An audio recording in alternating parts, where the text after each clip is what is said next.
Hello everyone, welcome to the new lecture of Fluid Mechanics 2.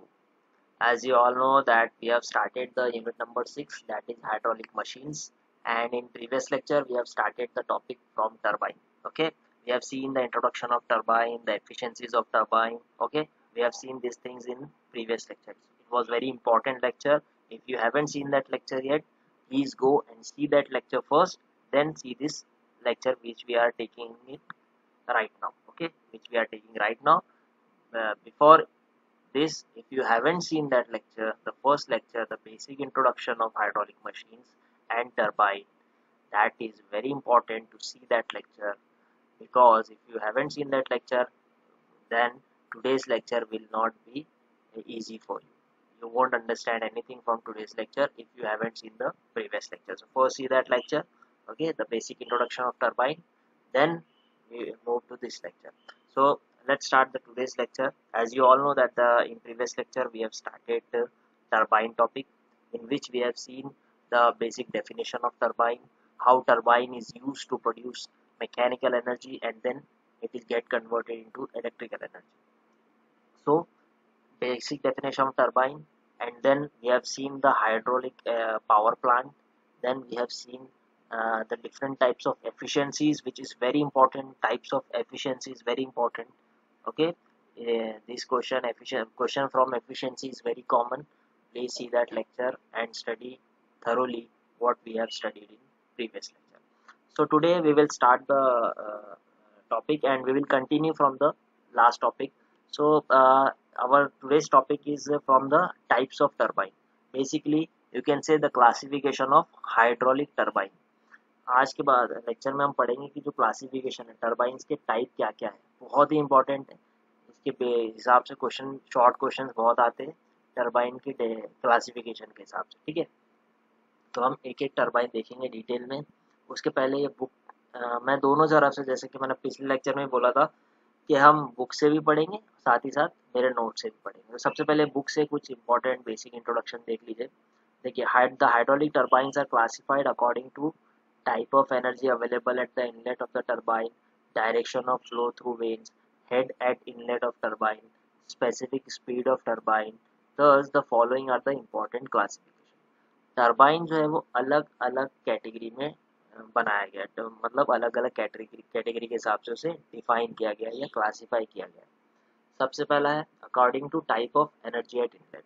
इसके दो type होते हैं, एनर्जी कौन सी अवेलेबल हो रही है इनलेट, उसके हिसाब से दो टरबाइन है, एक इम्पल्स एक रिएक्शन। ये दो बहुत इंपॉर्टेंट है, पूरा डिटेल में देखेंगे। इसके बाद direction of flow through runner, runner में पानी किस डायरेक्शन से आ रहा है, इसके हिसाब से टेंजेंशियल फ्लो टरबाइन हो सकता है, रेडियल फ्लो होता है, एक्शियल फ्लो होता है, उसके बाद एक मिक्स फ्लो भी होता है।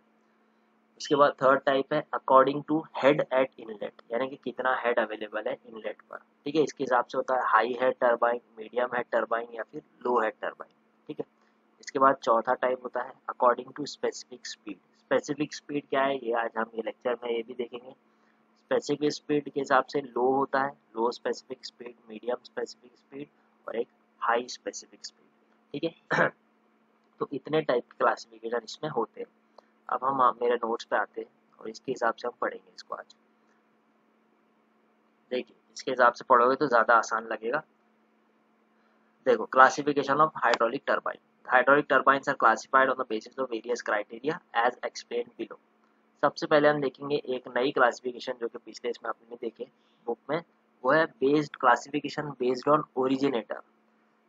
ये इसलिए इम्पोर्टेंट है क्योंकि आज मैं आपको ऐसे 3 टरबाइन के नाम बताऊंगा जो आप हमेशा सुनोगे आगे। ओरिजिनेटर के हिसाब से, यानी कि जिसने उसे बनाया है उसके हिसाब से अगर हम देखेंगे तो 3 टरबाइन है बेसिकली जो यूज किए जाते हैं Pelton wheel turbine, Francis turbine और कैप्लन टरबाइन। ठीक है, अब इनके ओरिजिनेटर के हिसाब से इनके नाम है। सबसे पहला है Pelton wheel turbine. Pelton wheel को बनाने वाले शख्स का नाम, जिसने इसे बनाया था, it was Pelton wheel was generated by Alan Pelton. Alan Pelton करके एक थे, 1870 में अमेरिका यूएसए में इसे बनाया गया था। यूएसए के है वो पेल्टन, एलन पेल्टन, जिन्होंने पेल्टन व्हील टरबाइन, तो ये एलन पेल्टन, पेल्टन के नाम पे नाम रखा गया है पेल्टन व्हील टरबाइन। ठीक है, सिमिलरली दूसरा टरबाइन है फ्रांसिस टरबाइन।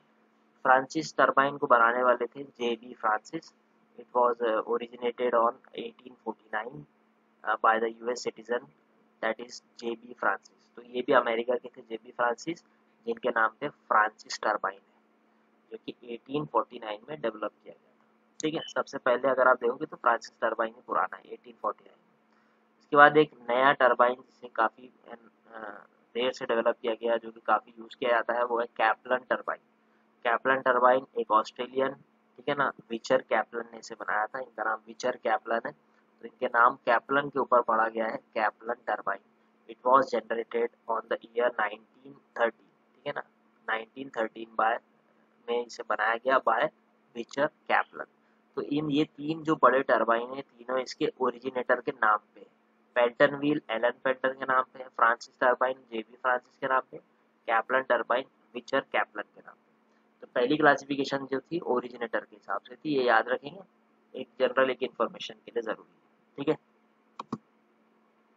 उसके बाद नेक्स्ट है इंपॉर्टेंट क्लासिफिकेशन, अब यहाँ से स्टार्ट हो रही है। Classification based on energy at inlet. ये होता है, जैसे कि एक इमेज देखो यहाँ पे, ये होता है इनलेट पोर्शन, ठीक है, ये आउटलेट पोर्शन है, और ये होता है इनलेट पोर्शन, ठीक है ना। ये इसको हम बोल सकते हैं कि टरबाइन का इनलेट है, ये इनलेट पोर्शन है, ठीक है। यहाँ पर जो एनर्जी है अवेलेबल उसके हिसाब से टरबाइन को दो इसमें क्लासिफाई किया गया है। ये जो एनर्जी होती है इनलेट पर, एक होती है इम्पल्स टरबाइन, एक होता है रिएक्शन टरबाइन। दोनों को समझेंगे, बड़ा ही इंपॉर्टेंट है। इम्पल्स टरबाइन क्या होता है, देखो if at the inlet of turbine the energy available is only kinetic energy, जिसे हम वेलोसिटी हेड भी बोलते हैं काइनेटिक एनर्जी को। ओके, तो इसमें क्या होता है कि अगर इनलेट पे, टरबाइन के इनलेट पे जो एनर्जी अवेलेबल है वो सिर्फ ओनली काइनेटिक एनर्जी अवेलेबल है अगर, तो हम उसे बोलते हैं इम्पल्स टरबाइन, ठीक है ना। इसमें क्या होता है, as water flows from vanes pressure, the pressure is atmospheric from inlet to outlet. अब आपको इसका बेसिक में समझाता हूँ क्या होता है। इसमें ये होता है पूरा ओपन, यहाँ पे कोई केसिंग वगैरह नहीं होता है, कोई एयर टाइट नहीं होता है, एटमॉस्फेयर से ओपन होता है। और इसमें सिर्फ काइनेटिक एनर्जी क्यों आती है, क्योंकि ये ओपन है। ओपन होने की वजह से पानी जो ऊपर से, जितना ये हेड अवेलेबल है, जितनी ये हेड अवेलेबल है उतनी स्पीड से, उतनी वेलोसिटी हेड से पानी जो है वो इसके वेन से टकराता है। इसमें कोई वाटर टाइट कोई चीज़ नहीं है, it's open to atmosphere. Atmosphere से ओपन होने की वजह से यहाँ पे एटमॉस्फेरिक प्रेशर भी एक्ट करता है, ठीक है, एटमॉस्फेरिक प्रेशर भी इसमें आता है। और ये इसमें सिर्फ और सिर्फ काइनेटिक एनर्जी, यानी कि जितना आप इसका हेड बढ़ाओगे उतना स्पीड से पानी की काइनेटिक एनर्जी बढ़ेगी, ठीक है। काइनेटिक एनर्जी मतलब वेलोसिटी हेड। इसमें काइनेटिक एनर्जी में वेलोसिटी बहुत इंपॉर्टेंट रोल प्ले करती है। जितनी काइनेटिक एनर्जी ज़्यादा रहेगी उतना वेलोसिटी, जितनी वेलोसिटी ज़्यादा रहेगी उतनी काइनेटिक एनर्जी। तो वेलोसिटी कैसी बढ़ेगी इस पानी की, अगर ये हेड हमने बढ़ा दी, जितना हेड बढ़ाओगे उतना वेलोसिटी से पानी क्या होगा, इसमें टकराएगा इस वेन से। तो इम्पल्स टरबाइन क्या है, इसमें सिर्फ और सिर्फ काइनेटिक एनर्जी अवेलेबल होती है इनलेट पर, इसके अलावा कोई एनर्जी नहीं होती। सिर्फ काइनेटिक एनर्जी की मदद से ही इस पूरे रनर को, टरबाइन को घुमाया जाता है। टरबाइन का घूमना आपको पता है कितना इंपॉर्टेंट है, जितनी स्पीड से टरबाइन घूमेगा उतनी स्पीड से इसकी शाफ्ट घूमेगी और उतनी ज़्यादा मैकेनिकल एनर्जी कन्वर्ट होगी, ठीक है। तो समझ गया, इम्पल्स टरबाइन में होता है सिर्फ और सिर्फ काइनेटिक एनर्जी, ठीक है। अब इसके बाद देखो इसका एग्जाम्पल बड़ा ही इंपॉर्टेंट है। इसके दो एग्जाम्पल है, पेल्टन व्हील जो अभी आपने देखे ना यहाँ पर, पेल्टन व्हील जो कि एग्जाम्पल है इम्पल्स टरबाइन का, साथ ही साथ कैप्लन भी एग्जाम्पल है इम्पल्स टरबाइन का। यानी कि कैप्लन व्हील टरबाइन, ये सॉरी कैप्लन टरबाइन और पेल्टन व्हील टरबाइन, ये दोनों में ही इम्पल्स टरबाइन है, यानी कि ये इम्पल्स टरबाइन है। इसमें सिर्फ और सिर्फ काइनेटिक एनर्जी अवेलेबल होती है इनलेट पर, इसके अलावा कोई एनर्जी अवेलेबल नहीं होती। याद रखेंगे पेल्टन और कैप्लन दोनों इम्पल्स टरबाइन है, याद रखेंगे, क्वेश्चन आ सकता है। Pelton and Kaplan both are impulse turbine, okay, only energy which is available at the inlet is kinetic energy. बहुत ही इंपॉर्टेंट चीज बता रहा हूँ, याद रखेंगे, पेल्टन और कैप्लन दोनों इम्पल्स टरबाइन है, यानी कि सिर्फ काइनेटिक एनर्जी अवेलेबल होती है, ठीक है, समझ गया। चलो नेक्स्ट है इसका रिएक्शन टरबाइन। इम्पल्स समझ गया, अब देखते हैं रिएक्शन टरबाइन क्या होता है। रिएक्शन टरबाइन बहुत, ये भी थोड़ा सा नेक्स्ट टरबाइन है रिएक्शन टरबाइन। देखो रिएक्शन टरबाइन भी इजी है। इसमें क्या होता है देखो, उसमें क्या था कि जो एनर्जी अवेलेबल थी वो कौन सी थी, काइनेटिक एनर्जी। लेकिन इसमें क्या है देखो, if at the inlet of turbine, if at the inlet of turbine water possesses kinetic energy as well as pressure energy, ध्यान से, as well as pressure energy, दो तरह की एनर्जी है, एक काइनेटिक एनर्जी भी है पानी के अंदर और एक साथ ही साथ प्रेशर एनर्जी भी है, the turbine is known as reaction turbine. फिर से पढ़ता हूँ, if the inlet of the turbine of water possesses kinetic energy as well as pressure energy then the turbine is known as reaction turbine। अब आप बोलोगे pressure energy कैसा possess करता है, तो अभी बताते हैं। देखो प्रेशर एनर्जी कैसी आती है इसमें, the runner of the turbine is completely enclosed in an airtight casing and the runner is completely filled with water। it means ये जो पूरा रनर है ना, अब एक इमेज यहाँ पे देखो, फिर से देखो, ये रनर पूरा ओपन था एटमॉस्फेयर से, इसका जो रनर है रिएक्शन टरबाइन का, ये पूरा एक केसिंग के अंदर बंद है, यानी कि पूरा एयर टाइट स्ट्रक्चर है, ठीक है ना, ये पूरा एयर टाइट है, यानी कि ये पूरा ढका हुआ है, ये रनर पूरी तरीके से ढका हुआ है, एयर टाइट है, ठीक है ना। If this runner is completely air tight that it means it the atmospheric pressure is not affecting it, it means the casing is completely enclosed due to which the pressure energy is also generating. So it means it has kinetic energy as well as pressure energy. That's why this runner is get rotated. Okay, बहुत ही important चीज़ बताओ मैंने, pressure energy कैसी आ रही है, क्योंकि ये पूरी कंप्लीटली एनक्लोज होने की वजह से एटमॉस्फेरिक प्रेशर रिएक्ट नहीं कर रहा है। आप एक पाइपलाइन देखो, पाइपलाइन के अंदर प्रेशर एनर्जी होती है, लेकिन जो ओपन चैनल फ्लो है उसमें एटमॉस्फेरिक प्रेशर होता है सिर्फ, ठीक है ना। तो उसमें क्या होता है, एक हाइट से पानी गिरता है, ग्रेविटी का इफेक्ट आता है, लेकिन पाइप में क्या होता है, पाइप में प्रेशर एनर्जी भी होती है, विस्कोसिटी भी होती है। तो इसमें क्या हो रहा है देखो, ये पूरी एनक्लोज्ड केसिंग पूरी तरीके से बंद है, इसकी वजह से क्या हो रहा है, अंदर प्रेशर जनरेट हो रहा है, ठीक है ना। अंदर प्रेशर जनरेट होने की वजह से यहाँ पर क्या होगा, kinetic energy plus pressure energy. इस तरीके से फ्रांसिस रिएक्शन टरबाइन जो है वो एक सबसे इसका बेस्ट एग्जांपल है फ्रांसिस टरबाइन।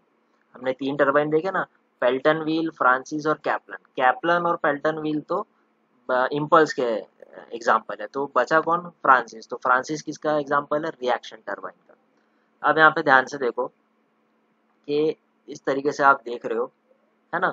अब इसमें ध्यान से देखो, ये पानी इसमें इस तरीके से ऊपर से आता है, ये जो है ना, ये केसिंग इस तरीके से हेड बना होता है पूरा, ये पानी इसमें आता है ऊपर से।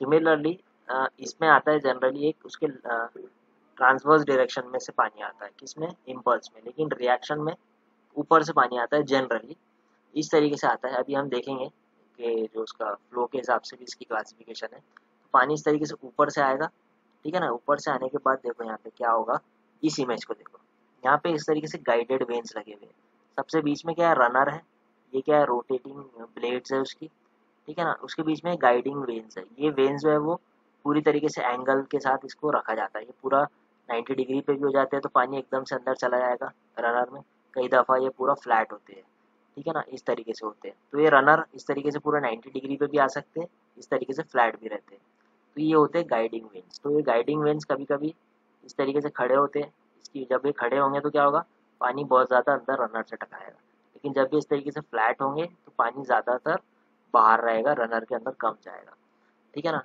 तो अगर हमको ज़्यादा शाफ्ट को स्पीड से घुमाना है तो हमको गाइडिंग वेन्स को पूरे 90 डिग्री पे इस तरह रखना है, फिर पानी आएगा, ये गाइडिंग वेन्स के बीच में जगह होती है, इस तरीके से देखो ये जगह होती है, पानी इसके अंदर चला जाएगा और फिर रनर को घुमाएगा, तो इसकी वजह से प्रेशर और स्पीड से डेवलप होगा।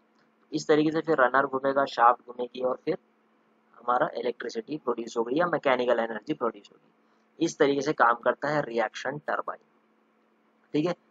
दो चीज़ याद रखेंगे, क्योंकि ये इनक्लोज केसिंग होने की वजह से पानी काइनेटिक एनर्जी भी इसमें आती है, साथ ही साथ इसमें प्रेशर जनरेट होता है, क्योंकि इनक्लोज्ड है केसिंग, तो ये केसिंग पूरी तरीके से पानी से भर जाती है, इसकी वजह से प्रेशर डेवलप होता है। और kinetic energy plus pressure energy, ये दोनों से मिलकर बनता है रिएक्शन टरबाइन, यानी कि जो एनर्जी अवेलेबल है इसमें काइनेटिक भी है और प्रेशर भी है, ठीक है। बहुत ही इंपॉर्टेंट था रिएक्शन टरबाइन भी, आई होप आपको ये दोनों समझ चुका है।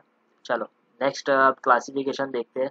क्लासिफिकेशन इनलेट के हिसाब से आपने देख लिया इम्पल्स और रिएक्शन, अब देखते हैं next, that is classification based on flow through runner, ठीक है। रनर के अंदर किस तरह से फ्लो होता है, direction of flow through runner, इसके हिसाब से भी क्लासिफिकेशन है अलग अलग। इसको देखते हैं हम, इसको ध्यान से देखो। इसमें 3 क्लासिफिकेशन है basically, tangential flow, radial flow और एक्सियल फ्लो। थोड़ा मैं इसको जूम कर देता हूँ आप लोगों के लिए। इसमें 3 तरह के, टेंजेंशियल, रेडियल और एक्सियल। टेंजेंशियल फ्लो में क्या होता है देखो, याद रखेंगे क्या पढ़ रहे हैं हम, according to direction of flow through runner. Runner क्या है, ये रोटेटिंग पार्ट है टरबाइन का, ये रोटेटिंग पार्ट है ना, इसको बोलते हैं रनर। तो इसमें किस डायरेक्शन से फ्लो आ रहा है उसके हिसाब से हमको क्लासीफाई करना है। सबसे पहले जैसे कि हम देख सकते हैं टेंजेंशियल फ्लो टरबाइन, इसमें क्या होता है, टेंजेंशियली फ्लो टकराता है रनर से, टेंजेंट की तरह, एक तरह से टेंजेंट। जैसे कि अगर ये रनर है तो इस तरीके से टेंजेंट की तरह इसको टकराएगा पानी, ठीक है ना, ये टेंजेंट की तरह इस तरीके से टकराएगा। अब याद करो इस तरीके से कौन सा टरबाइन था, पेल्टन व्हील था, है ना। याद करिए पेल्टन व्हील, ओपन एटमॉस्फेयर, इस तरीके से रिएक्शन, ये जो इम्पल्स टरबाइन है, ठीक है। तो याद होगा आपको इम्पल्स टरबाइन में हमने देखे इस तरीके से, तो इम्पल्स टरबाइन का टाइप क्या था, पेल्टन व्हील। तो पेल्टन व्हील का सबसे बेस्ट एग्जांपल है टेंजेंशियल फ्लो। तो उसमें क्या होता है, इस रनर के टेंजेंट की तरह पानी जो है उससे टकराता है, टेंजेंशियली इसको पानी टकराएगा ब्लेड से।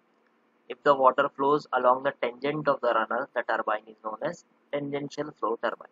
बहुत सिंपल है, इस इमेज को ध्यान से देखोगे तो समझ जाएगा। इस तरीके से टेंजेंट की तरह टकराता है, तो रनर के टेंजेंट डायरेक्शन में जो टकराएगा, इस तरीके से according to direction of flow इस तरीके से वर्क करेगा। इसका सबसे बेस्ट एग्जांपल है पेल्टन व्हील टरबाइन, ठीक है। उसके बाद देखो नेक्स्ट है रेडियल फ्लो टरबाइन। रेडियली पानी इस तरीके से, कोई ये रेडियल फ्लो में इस तरीके से रोटेट होता है पानी। इसका बेस्ट एग्जांपल थोड़ी देर पहले आपने देखे फ्रांसिस टरबाइन, इनक्लोज्ड केसिंग, पानी आ रहा है फिर इस तरीके से रोटेट हो रहा है, गाइडिंग वेन में से अंदर जा रहा है, इस तरीके से पानी रोटेट होगा। इसका बेस्ट एग्जांपल रेडियल फ्लो का है फ्रांसिस टरबाइन। इसमें क्या होता है, if the water flows in the radial direction through runner, the turbine is called as radial flow turbine. बहुत सिंपल है, अगर रेडियली पानी इस तरीके से फ्लो हो रहा है तो इसको बोलेंगे हम रेडियल फ्लो टरबाइन। सबसे बेस्ट एग्जांपल फ्रांसिस टरबाइन। देखो इमेज दिमाग के अंदर बिठा लो, ये पेल्टन व्हील ऐसा ओपन एटमॉस्फेयर में इनक्लोज्ड केसिंग में फ्रांसिस टरबाइन है, ठीक है। इसके बाद एक बहुत अच्छी इसमें देखिए क्लासिफिकेशन में एक्सियल फ्लो टरबाइन होता है। ये टरबाइन बड़ा अलग है कैप्लन में। इसमें क्या होता है देखो, कैप्लन में if the water flows through runners along the direction parallel to the axis of rotation of runner, it is called as axial flow turbine। थोड़ा सा समझने की जरूरत है, फिर से पढ़ता हूँ इसको। if the water flows through runner, यानी कि रनर से जब पानी फ्लो करता है रनर के पास में, along the direction parallel to the axis of rotation of runner, यानी कि एक्सिस जो है रोटेशन, रनर की जो रोटेशन एक्सिस है उसके पैरेलल, तो उस तरीके के फ्लो को बोलते हैं एक्सियल फ्लो, ठीक है ना, एक्सियल फ्लो। अब देखो सिंपल बताता हूँ, ये देखिए पानी ये 2 डायरेक्शन से आता है, ठीक है? इसमें एक शाफ्ट कनेक्टेड होती है, ये शाफ्ट का जो बड़ा वाला पार्ट होता है उसको बोलते हैं बॉश, और ये इसकी मूविंग प्लेट है, ये प्लेट की तरफ घूमता है, तो टरबाइन फिर पानी इसको घुमाता है और यहाँ से इलेक्ट्रिसिटी ये शाफ्ट घूमती है, ठीक है ना। शाफ्ट घूमेगी तो मैकेनिकल एनर्जी कन्वर्ट होगी। तो पानी जब आता है ना अंदर, तो ये शाफ्ट इस तरीके से घूमती है गोल गोल, और उस तरीके से फिर ये पूरी शाफ्ट घूमेगी, ये ब्लेड्स घूमती है, फिर शाफ्ट घूमती है। तो पानी जब आ रहा है, देखो पानी आ रहा है और ये टकरा रहा है ब्लेड से ऊपर से, एक्सियली टकरा रहा है ब्लेड से, है ना।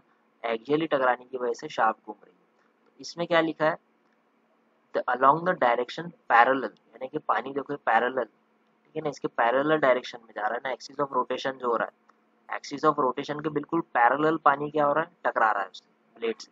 तो पैरेलल जब टकराएगा इसको बोलेंगे हम एक्सियल फ्लो टरबाइन। तो ये पैरेलल पूरा घूमती है, इसका बेस्ट एग्जांपल होता है कैप्लन टरबाइन, ठीक है। ये होता है कैप्लन टरबाइन, और ये एनक्लोज्ड केसिंग नहीं होती है इसमें, ठीक है, ये ओपन होता है थोड़ा सा, ठीक है।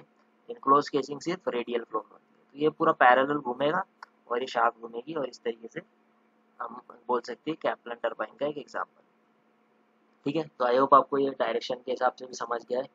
According to the direction of flow में 3 है, टेंजेंशियल, रेडियल और एक्सियल। नेक्स्ट देखते हैं अब classification according to head at inlet, यानी कि इनलेट में हेड जो अवेलेबल है। अब मैं इनलेट हेड को आपको इमेज के जरिए फिर बता देता हूँ ताकि आसानी हो।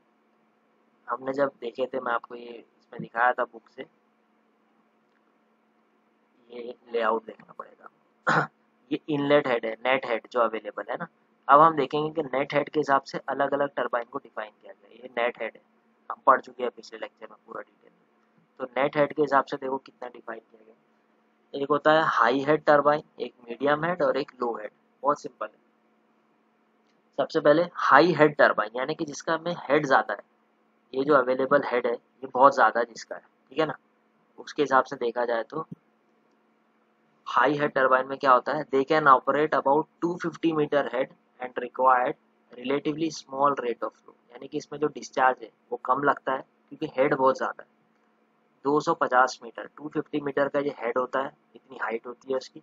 यानी कि अगर हेड ज़्यादा है तो बिल्कुल वॉल्यूम कम लगेगा पानी का इसमें, है ना, डिस्चार्ज कम लगेगा। अगर हेड ज़्यादा है तो कम डिस्चार्ज में भी ये घूम सकता है। तो हेड ज़्यादा मतलब 250 मीटर का हेड होता है इसमें, हाई हेड में, तो डिस्चार्ज इसमें कम लगता है। इसका सबसे बेस्ट एग्जाम होता है पेल्टन व्हील। अब पेल्टन व्हील आप याद करो, मैंने बोला था कि काइनेटिक एनर्जी यूज़ करते हैं सिर्फ, पानी की हाइट जितनी ऊपर से पानी आएगा उतना ज़्यादा ये घूमेगा। तो इसलिए इसका सबसे बेस्ट एग्जांपल है पेल्टन व्हील टरबाइन, जो कि है हाई हेड का example. Similarly next is medium head turbine. Medium head में क्या होता है, they can operate under head of 60 to 250 metre and required medium rate of flow, ठीक है। इसमें क्या होता है,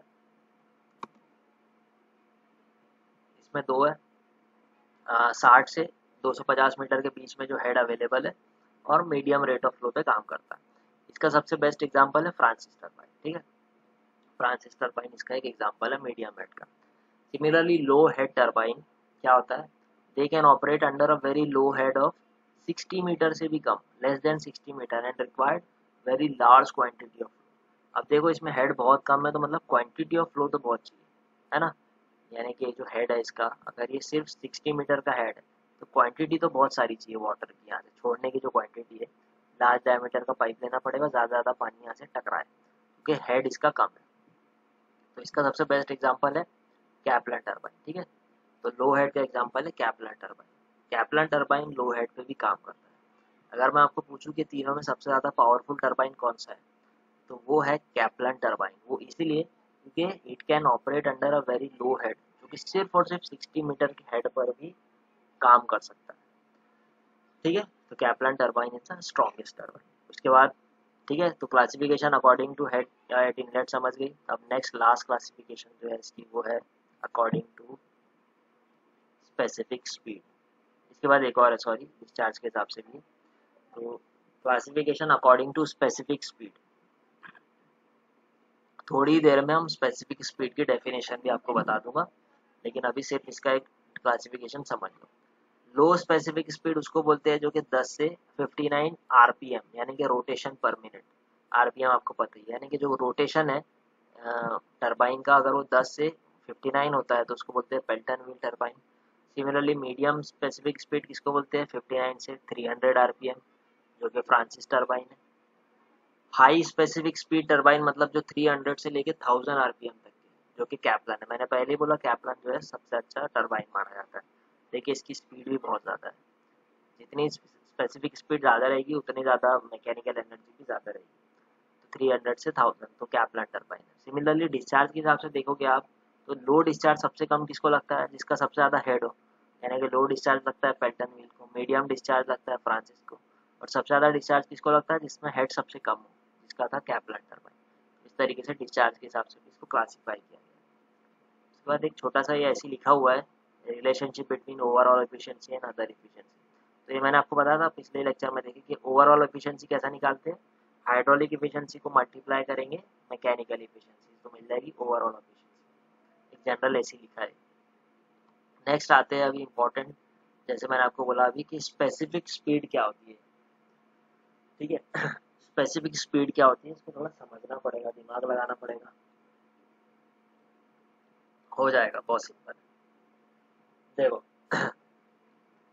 स्पेसिफिक स्पीड बहुत ही इंपॉर्टेंट है किसी भी टरबाइन के लिए। स्पेसिफिक स्पीड से टरबाइन की क्लासिफिकेशन भी होती है, जैसे कि अभी आपने देखी, यानी कि लो specific speed, medium specific speed, high specific speed, ये बहुत इंपॉर्टेंट है। इसके हिसाब से क्लासिफिकेशन भी हम करते हैं। टरबाइन की एक स्पेसिफिक स्पीड अलग होती है और एक नॉर्मल स्पीड होती है। नॉर्मल स्पीड यानी कि नॉर्मली जो टरबाइन घूम रहा है, और स्पेसिफिक स्पीड एक एक जनरल एक अजम्पशन की तरह काम करती है specific speed.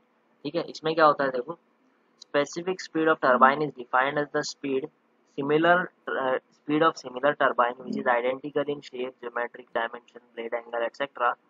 which would develop, यानी कि जो डेवलप कर सकता है या करेगा, which would develop a unit power under a unit head, यानी कि 1 मीटर जो हेड है उसके ऊपर वो कितना पावर जनरेट करेगा, एक, यानी कि 1 मीटर हेड है तो 1 किलोवाट का पावर जनरेट करेगा। अगर एक टरबाइन 1 मीटर हेड पर 1 किलोवाट पानी जनरेट ये पावर जनरेट कर रहा है तो वो उसकी स्पेसिफिक स्पीड यानी कि जो उसकी रोटेशन है उसको हम बोलेंगे वो उसकी स्पेसिफिक स्पीड है।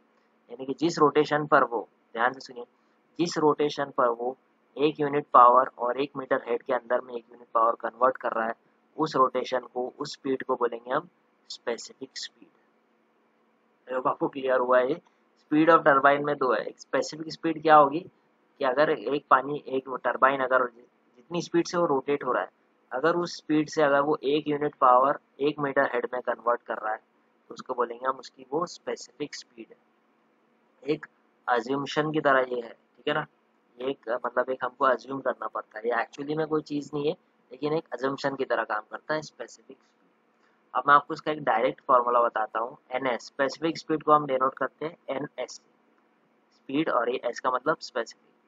इसका फॉर्मूला है N under root P divide by H 5/4। ये फॉर्मूला दिमाग में बिठा लो, इसका डेरिवेशन करने की बिल्कुल भी ज़रूरत नहीं है। आपका एग्ज़ाम नॉर्मल ऑनलाइन एग्ज़ाम होगा तो उसमें स्पेसिफिक ये जो है इसके डेरिवेशन वगैरह नहीं आएगा ज़्यादा। तो एन एस फॉर्मूला याद रखो, N under root P divide by H 5/4। ठीक है, अब ये जो एन है ये क्या है, स्पीड ऑफ टरबाइन, पी क्या है, शाफ्ट पावर या पावर ऑफ टरबाइन, और एच क्या है, हेड अवेलेबल, नेट हेड 5/4। तो इस तरीके से मिलता है एन एस यानी कि स्पेसिफिक स्पीड। ठीक है, तो फॉर्मूला बिल्कुल दिमाग के अंदर बिठा लो। अब हम एक शॉर्ट न्यूमेरिकल देखते हैं स्पेसिफिक स्पीड के ऊपर। इस तरीके के न्यूमेरिकल शायद आए, चांसेस तो कम है, बट फॉर्मूला आपको पता होना चाहिए। सबसे पहले देखो, a turbine is to be operated under a head of 25 meter at 200 rpm. The discharge is 9 meter cube per second. If the efficiency is 90%, determine specific speed of turbine, power generated, also state type of turbine. एक question दिया गया है, उसमें क्या लिखा है देखो, कि एक टरबाइन है जो कि जिसको 25 मीटर के हेड पे ऑपरेट कर रहा है और कितनी स्पीड से रोटेट हो रहा है, वो 200 आरपीएम, टरबाइन की जो स्पीड है वो है 200 आरपीएम। द डिस्चार्ज इज, जो डिस्चार्ज पानी जो फ्लो हो रहा है वो है 9 मीटर क्यूब पर सेकेंड, और उसकी जो इफिशियंसी, अब यहाँ पे कोई नाम नहीं लिखा है, हाइड्रोलिक है, मैकेनिकल है, ओवरऑल है, कुछ नहीं लिखा है। तो ये जो इफिशियंसी अगर कुछ भी मेंशन नहीं है तो आप इसको कंसिडर करो ओवरऑल इफिशियंसी। तो ओवरऑल इफिशियंसी इज 90%। उसके बाद उसने क्या बोला है, फाइंड आउट, तीन चीज़ें निकालने बोला है, स्पेसिफिक स्पीड, पावर जनरेशन और कौन से टाइप का टर्बाइन। बहुत ही सिंपल क्वेश्चन।